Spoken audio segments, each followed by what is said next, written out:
Before we dive into the Python language, we should get familiar with a location where we can run scripts, as well as a print command that will let us see what we're doing.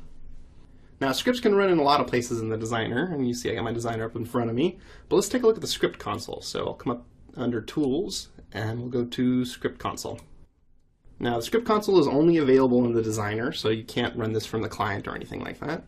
And it's a tool that will allow you to run scripts on demand.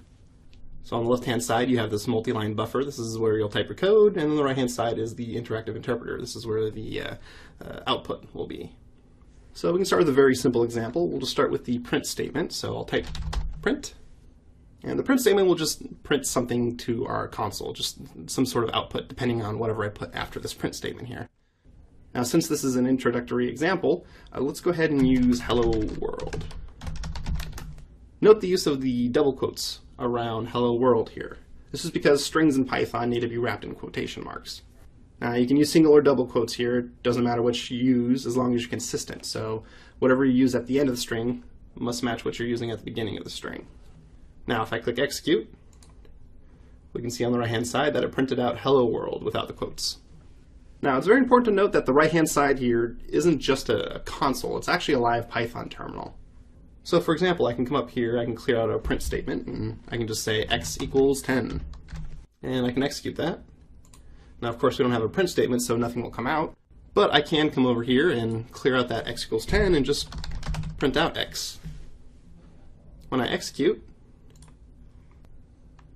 we see that it printed out the value that I assigned to x.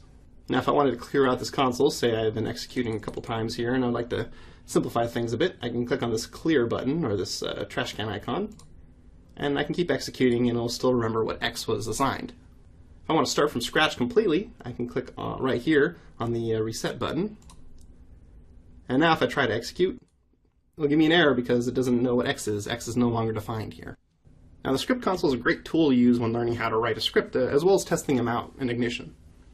Though it's important to remember scope here.